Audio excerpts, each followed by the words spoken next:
As we honor the city of Torrance's centennial, we continue our look at the people, places, and things that have played a key role in making Torrance what it is today. Former Mayor Dan Walker is one such individual who has definitely made his mark on the city of Torrance. Walker moved to Torrance in 1970, and within just a short time, he became involved in the Torrance Chamber of Commerce. In 1975, he was appointed to the Planning Commission, and this led to his first term on City Council in 1978. This first term would kick off 26 years of service, making him the longest-serving council member in Torrance history. His tenure culminated with his election as mayor in 2002.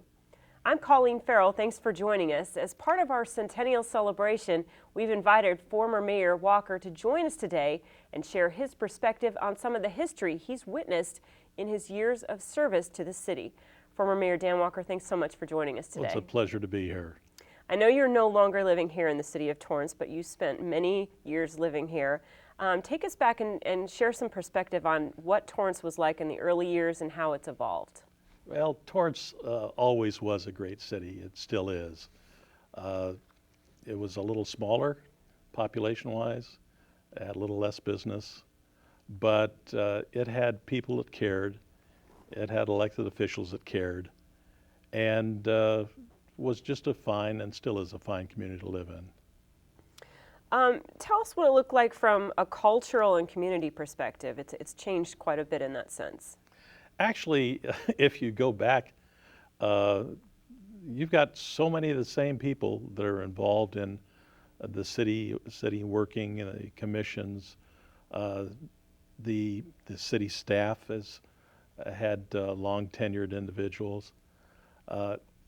There's a smoothness in Torrance with the community, with the elected officials, with the city family, that you don't have in a lot of other communities, and that's one of the things that made and has made Torrance such a great place to live and work and to serve.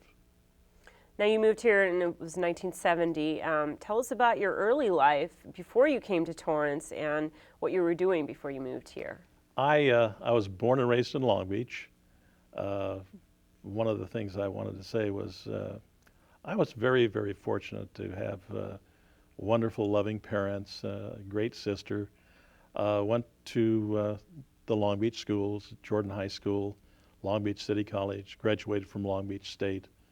Worked my way through college as a lifeguard, and I wound up after college and after my service in the Fighting United States Coast Guard Reserve, I wound up living in San Francisco and working for Foster & Kleiser Outdoor Advertising Company.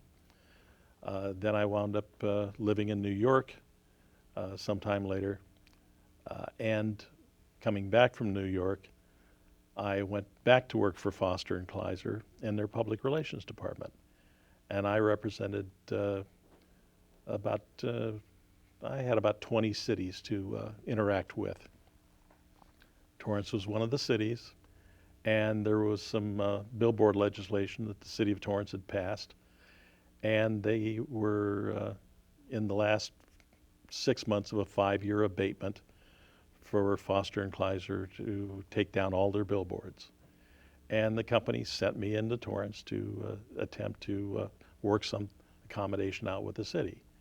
And so I got to know the city council members, and after a reasonable period of time, the city council asked me to draft a billboard ordinance.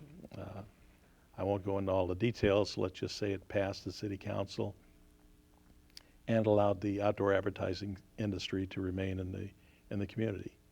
And then they participated in the community with lots of things to the benefit of the citizenry. I left Foster & Kleiser and came to the Chamber of Commerce. And I walked in the door at the chamber and talked to the chamber manager about a job. And the chamber manager, his name was J. Walker Owens, he spent 3 hours trying to talk me into going to work as the assistant chamber manager and selling chamber memberships and interacting with the city council. I told him I thought after 3 hours, he talked me into it. I said, thanks, I'll do that.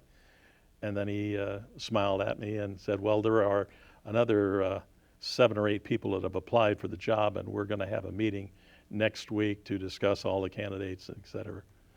And it's got to go to the board and the chamber board. And I smiled and said, okay. And went outside, picked up the telephone, and phoned 3 of my friends on the city council, and they promptly called the chamber manager and said what a wonderful thing it was that he was hiring Dan Walker, and especially with the chamber budget coming up for review by the city subsidy to the chamber at that time. And I started to work for the Chamber of Commerce. And one of the things I did was to go to all the city council meetings and just sit and watch on behalf of the chamber. And I did that, and it was a very rewarding experience. It taught me the workings of intergovernment very well, and so I then wound up one day sitting there at a council meeting, and a gentleman by the name of Dale Gastiger, who I would consider to be one of my mentors, if not the most important mentor in my life. He was being put out of business by the city council. He had the Rhodium Open Air Market up in North Torrance, and the business was being equated to the hog farms and that were abated in the community, and he took a real beating.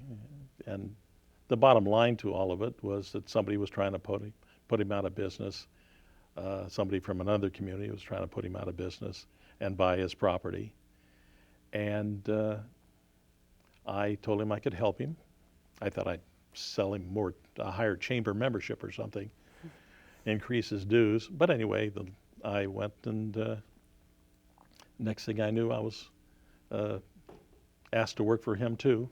What was the business landscape like back then in early Torrance when you were here in the 70s? Well, the J.C. Penney's and Sears and Roebuck were the important businesses. Mobil Oil, of course, was a monster entity in the community. Garrett Air Research, and the auto dealerships. George Whittlesey had the Toyota dealership. He was also president of the chamber at one time, and Torrance was very, very wise. Back before I had arrived, they made a concerted effort to go into the beach cities and basically raid all the car dealerships and move them all into Torrance. And you raised your head in the 60s and 70s, and all the car dealerships were located in Torrance, and all the tax revenue came to the city of Torrance from those auto sales. And that and the mall, the marriage of the malls, which is we'll talk about later, that gave Torrance the basis of being just the heart and might of the South Bay in business. Now, what was it like to live here back at that time? There was a lot more open space. I know that there was a lot of farmland here at one time. What was it like? What did it look like back then? Well, you had, as far as open space goes, the majority of the growth in the city took place in the 50s and early 60s. The Madrona Marsh encompassed a great deal of land, and the city wrestled with the development of that marshland into open space and parkland and the center that presently is there, and how it got that land and allowed the land around it to develop, thus getting it for no price. The city got the Madrona Marsh for nothing. And Ray Watt and a couple of other property owners were able to build condos on the balance of the property. It was a win-win situation. In fact, when people complain about high-density development in the city, that was a situation where the developer didn't use all of the density that he was allotted, and built built a much fewer number of units than were allotted to him, and we got the Madrona Marsh. What role did the council play during that battle over the land that Madrona Marsh is today? We were the ones that controlled it and voted on it, put it together, and saw it through. It required the city council's support and our voting for it. And when you look at that land today, when you drive by, does it give you what sense does it give you of pride to know that you were part of that land being set aside? I think I can look at 15 or 20 areas of the city and take a great deal of pride in it, and for the participation that I and my colleagues on the city council made. What were some of the major platforms at that time for your campaign that you were running on? Well, I was basically that business guy who was a PR guy, and with a chamber background and such, and my opponent had more of the homeowner association type support. I was supported by 3 of the council members, and there were some important issues coming up to be voted on. The most important one was actually one of my first votes on the city council. My first vote after I was elected to the council being, what color do we paint the fire hydrants? That was actually a vote on that. But we were looking at building a police. I have to ask you what color you decided on. Obviously, red. Red. Okay. But the police building, the police headquarters was inadequate. And there was a debate as to whether to build a new police headquarters or to remodel the present building. The Police Officers Association were siding with the remodeling and then asking to take some of the monies that would be saved by doing that and increasing the base salary of all the police officers. It was like 0.3%, some minuscule amount of money. And the council was divided 3-3, and both my opponent and I basically kept our mouth shut as to what we would be doing until one of us was elected. I was elected, and then I announced that I was in total support of building a new facility. I thought long term it was in the best interest of the city. And it's worked out that way. We've got a great police headquarters building just across away from here. And it has stood the test of time. And all the police officers thanked me for it afterwards. Now you mentioned, when we were talking about Madrona Marsh, and you mentioned that when you do drive around the city, you see things that you take pride in putting your stamp on. Can you talk about some of those things? Oh gosh, Wilson Park and all that has been developed there over the years. The tree house at Wilson Park was probably the last thing I did as mayor. The Annenberg Foundation had built a tree house back where the Annenberg Foundation had wanted to build a tree house, and there was a company back in Vermont that built tree houses for handicapped kids. And they contacted me and said that in California they had decided that they wanted to put it in Torrance for a variety of reasons. And I thought it was just an absolutely marvelous thing to do. You get kids that have never, kids in wheelchairs that have never been in a tree and will never be able to get into a tree. And all of a sudden, here's a tree house that's built for them. And it was a big fight at the city council as to do it or not do it, and then where to locate it and everything else. And it wound up costing the Annenberg Foundation, spent probably $400,000 to build this treehouse. But it was tremendously rewarding when you saw the kids in wheelchairs going up these ramps and participating in a park-like atmosphere. And hopefully the Annenberg Foundation's gone and built more, because it's something that you couldn't put one in every community, because there wouldn't be that much of a need, but at the same time, if you had half a dozen of them in LA County, it'd be a wonderful thing. Mm-hmm. And I look at the various parks. I take a great deal of pride. I just walking around, looking at buildings, and then you see these bronze plaques, and there's my name. Gosh, there's my name.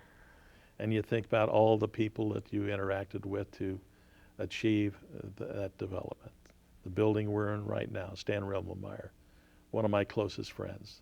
Great memories of going back at a National League of Cities conference in Boston and having Stanley take Doug Brown, the council member, Bill Applegate, and myself. He walked us around Harvard and showed us where his dorm was and all these other things. It was just wonderful memories with wonderful people. Now, in 1980, the federal government was demanding that the city provide sites for subsidized housing, and this became a heated topic in the election. Why was this such a heated issue here, and what was the outcome of that? Well, there were two things. Number one, it was heated because the council was, again, very much divided. It was divided 4-3 in favor of allowing those sites to be named for the federal government, and thus continuing the federal government's doling out of community development block grant funds to our city. I, along with two other council members, were adamantly opposed to this. And the community was equally opposed to it. You take two of the most popular people that the city's ever had, Katie Geisert and Jim Armstrong, both mayors of the community, mayors of the city. They were both under recall, and it was a serious threat of a recall. And the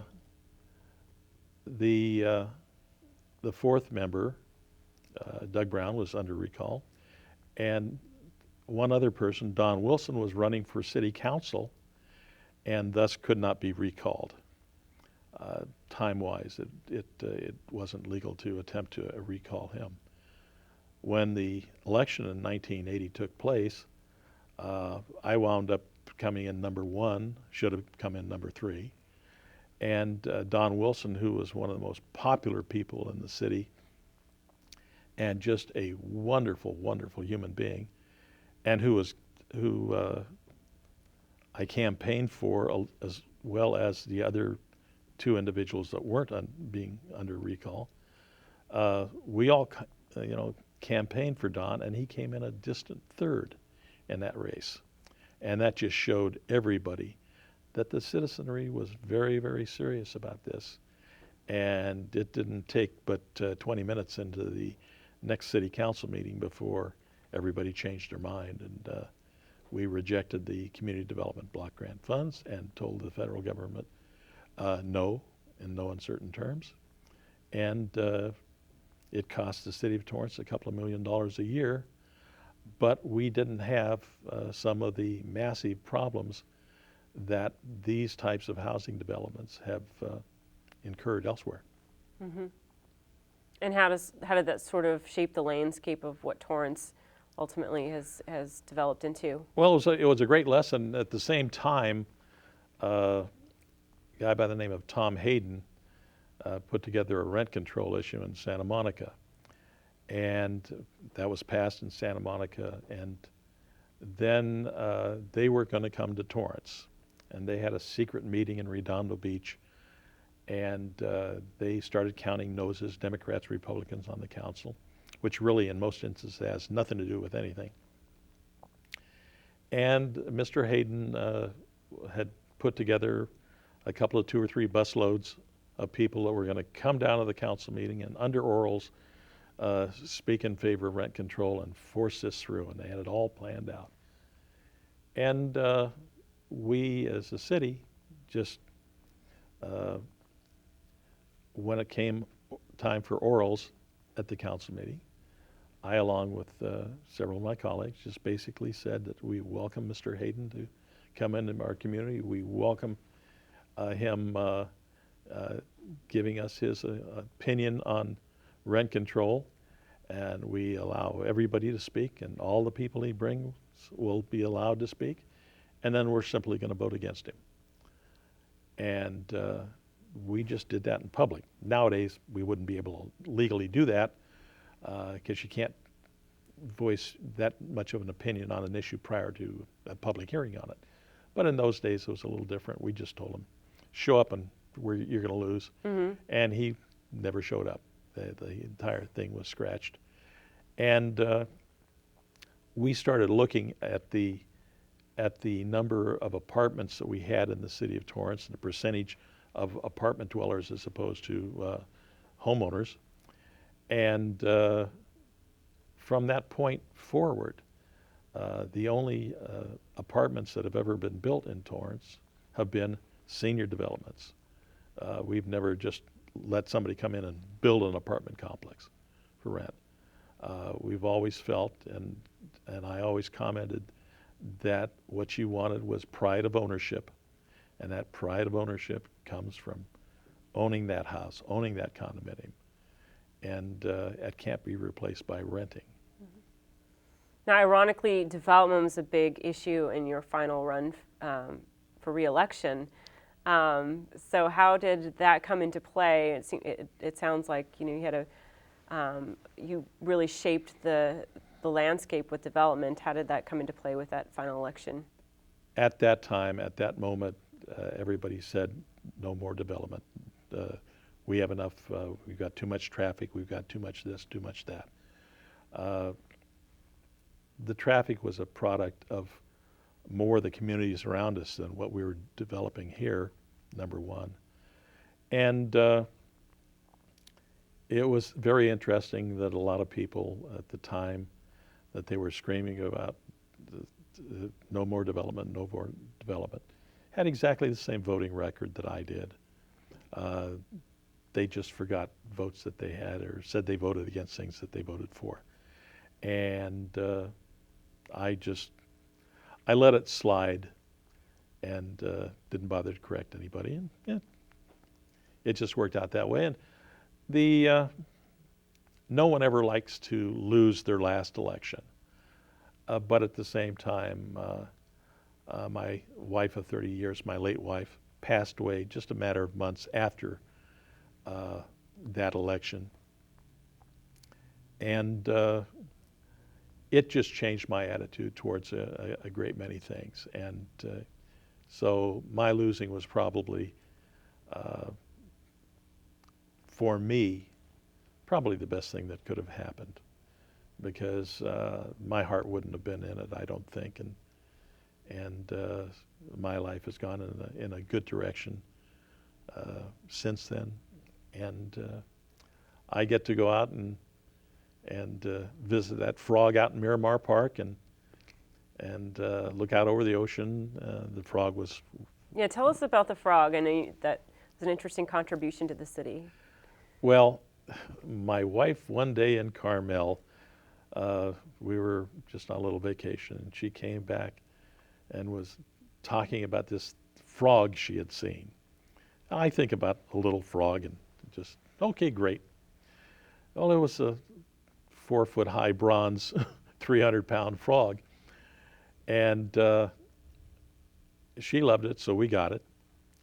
And we put it out in front of our house in Torrance. So when you looked out the living room window, you saw this frog amongst all the foliage that we had planted. Blocked the view of the telephone pole across the street. Expensive blocking. But she loved that frog. And when she passed away, I tried to think of something that I could do symbolically. And I had her ashes, I spread her ashes in the ocean off of Torrance Beach. And when I sold my house, I just decided to donate the frog to the city. And the council was gracious enough, number one, to accept it, and number two, to place it in a prominent spot at Miramar Park, which overlooks where her ashes are in the ocean. And gosh, before this taping, I went out there and went over the frog, and sure enough, there was a young mother with her 2-year-old child playing with the frog and scampering all over it. She was holding him, of course, but the kid was froggy, froggy. It was a beautiful thing to see, and people enjoy it. People enjoy it. A friend of mine built a beautiful base, and I had a little plaque put in front that says, "Dreaming of the Kiss, dedicated to the city of Torrance in memory of Sandy Walker, who spent her life giving to others, 1942 to 2006. And how long were you married? 30 years. 30 years, long time. I do want to talk about the Del Amo Mall, and you sort of witnessed, talking about marriage, the marriage of the malls.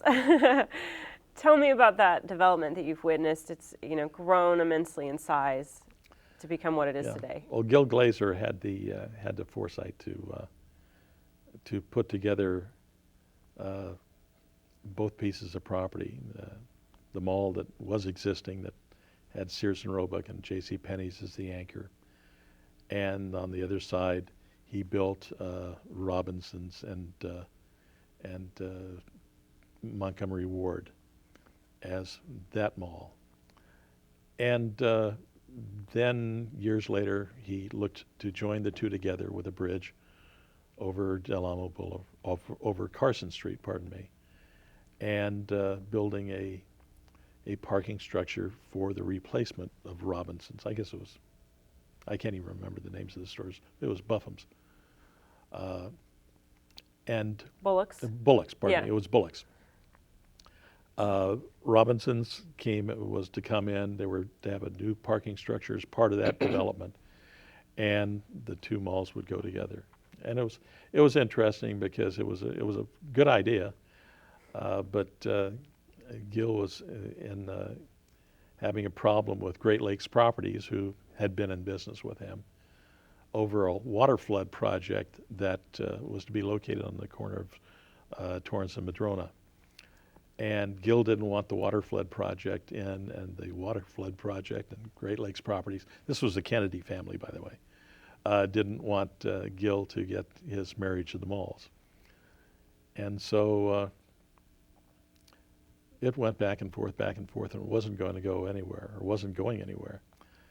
And so one night, it was for discussion from the council, and I simply asked that the council look into the safety of parking structures, and asked them to specifically look at the Fox Hills Mall and their parking structure for safety issues, knowing darn well that somebody had been shot and killed there a couple of weeks prior. Gil Glazer called Great Lakes Properties the next day and said, I won't bother with you if you don't bother with me. And everything went through after that. They stopped fighting. Okay. So when you look at the mall today, I mean, it's such a huge part of the city. It's centrally located in the city. Do you think, what impact do you think that has had in our city's development? Oh, the marriage of the malls gave legitimacy to Torrance as the business foundation of the South Bay. We went from this city in the South Bay to having the largest enclosed shopping mall in the world. Right. Torrance, the largest enclosed shopping mall in the world. Guinness Book of World Records. At the time. Yeah. At the time. Then that's without ice rinks, golf courses, and all that other stuff that they put into pad square footage on these places nowadays. But it was an interesting thing that led